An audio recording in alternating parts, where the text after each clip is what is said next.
Alright class, let's get going with our boards here. The War of Religions. We talked about the Reformation last time. Essential question, how were the European countries influenced by religion, which then caused war?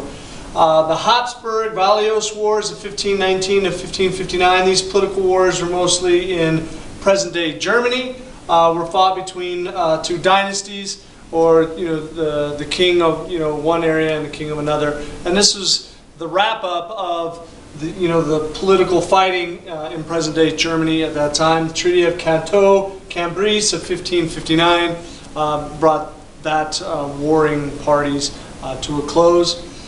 We then move on to Spain's Catholic Crusade. Philip II, he was the son of Charles V. Charles V was a staunch Catholic, and so was Philip. He tried to reimpose Catholicism in Europe. Especially in Spain, where the Spanish Inquisition had taken place a few years before. Spain defeats the Turks off the coast of Greece to help Christian merchants. The Battle of Leptano, 1571. Then the Spanish and Christians could then have trade in the Mediterranean without interference from the Turks. Now the Dutch revolt. The Dutch of the lowlands, the Netherlands, were controlled by the Spanish. They wanted their freedom. The Dutch controlled by Spain. William of Orange leads a group against Philip's rule. The United Province of the Netherlands, they get aid from England. It wasn't until after the downfall of the Spanish Armada in 1588 that the Netherlands and the Dutch really start to push for their freedom. But there was always a constant battle going on against the Spanish in the Netherlands. Now, Spain versus England, the big two going at it here. Queen Mary Tudor tried to reimpose Catholicism in England. When she died, Queen Elizabeth refused offer of marriage from King Philip. He didn't want anything. She didn't want anything to do with him. Philip sought revenge because of the aid of the money to the Dutch colonies. The fact that he wanted to make England a Catholic country again, and he thought that they had the rightful heir to the throne, which was going to be his daughter to England. Didn't work out that way. Spanish Armada in 1588. Spain tries to invade England but fails. They're crossing through the North Sea. A big wind and some storm blows up. Half the Spanish Armada gets tossed around and sunk. The other half have to stay all the way around England, limp back to Spain. Nevertheless, this was the downfall of Spain. England begins to take the place of Spain as the most powerful country in Europe. And we're talking about colonialism and moving all around the world through colonies and imperialism. At this time in continental Europe, France is starting to make a move. French Civil Wars. After the death of King Henry II in 1559, a power struggle between Valios, Bourbon, and the Guise family. We had the St. Bartholomew's Day Massacre in 1572. We had a Catholic, Margaret Valios, and Protestant, Henry of Navarre, coming together in Paris. There's going to be a big wedding. Everyone's invited, except the Catholics get upset and killed most of the Protestants at the orders of Catherine de' Medici. And we've known this name, the Medici family, all the way from Florence and followed it all the way along. Civil War breaks out. Henry IV, or Henry of Navarre, was a Protestant. He becomes the ruler. He wins the Civil War between the three different warring parties. He's the first Bourbon king, and then he converts to Catholicism for political reasons and issues the Edict of Nantes of 1598, which allows people religious freedom, especially the Huguenots, or the Protestants in France. Now, the 30 Years' War, it was a failure of the Peace of Augsburg. It began the religious wars.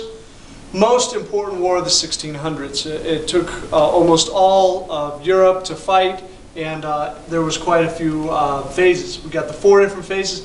To begin with, the Bohemian phase. The Holy Roman Emperor sought to restrict Protestantism in Bohemia. 2 Holy Roman officials were chucked out of a 70-foot castle at the behest of the Protestants. Once they got tossed out, luckily they survived. They landed in a heap of manure from the horses or whatever. They survived. Nevertheless, Holy Roman Empire, emperor and the empire, very upset. So they start the Bohemian phase. The Holy Roman Empire defeats the Protestants. Then you have the Danish phase. Catholic Church hires mercenary Wallenstein. So this is general mercenaries coming to fight, who destroys all Protestants, all land back to the Catholic Church. So this was a huge push from the Catholic Church. The Protestants took a big hit. The Swedish phase, Protestants regain power. Adolphus pushes the Holy Roman Empire forces back to Bohemia. They got overextended, meaning the Swedish phase got overextended, and they were then defeated in 1634. And now France gets involved. France gets involved because they were afraid the Holy Roman Empire was going to get too powerful, and the French wanted to check it. So the French phase, the international phase, Cardinal Richelieu, who was a very powerful French ruler from the Catholic Church of France, allies with the Protestants against the Holy Roman Empire. French were able to win, not allowing the Holy Roman Empire, Germany, power. Now the Treaty of Westphalia ended Catholic Reformation in Germany, and that's where this all started back in Bohemia. Catholic Reformation trying to reassert its power in that area. They renew the Peace of Augsburg, dissolution of the Holy Roman Empire. Germany becomes divided even more so. 1/3 of German population had died as a result of the 30 Years' War. This is the end of the War of Religions. Balance of power is now going to France. So England has some power. They're more colonial, imperial. France, we're going to see they're going to start to build their power tremendously. English Civil War, the Puritan Revolution. James I rules after Elizabeth, but he did not like Parliament. So he suspends Parliament, he gets rid of Parliament, but he needs them to collect taxes. So he's kind of caught. Charles I takes over after James. Both thought that they had divine right. They claimed that they could rule no matter what. Nobody could question them. And this was a big problem because Parliament kept getting pushed out, but then brought back in for tax purposes. At this time, it was also a tough time for the Puritans. They were being persecuted through the monarchy. And this did not sit well with the Puritans at that time at all. Let's see our last board here. Now, Civil War broke out in 1642 between the king and the Puritans. The Cavaliers were fighting for the king versus the Roundheads fighting for the Calvinists or the Puritans. Oliver Cromwell was a fierce Puritan military leader, and he was very good at what he did. Fighting goes on for several years until the king finally lost. He actually lost twice. The second time he lost, Charles I was beheaded in 1649 at the behest of Oliver Cromwell.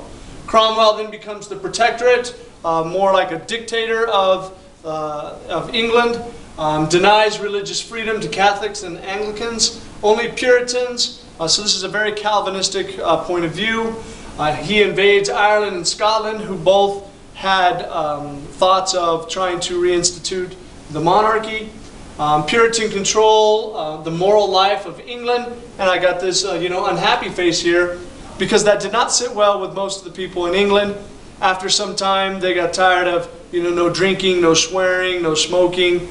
There were a lot of no-nos that the Puritans put onto the English people, and the English people finally got tired of it. Cromwell dies, 1658, and the Sun King, Charles II, is then restored back to the monarchy. All right, remember, history's no mystery. Take good notes.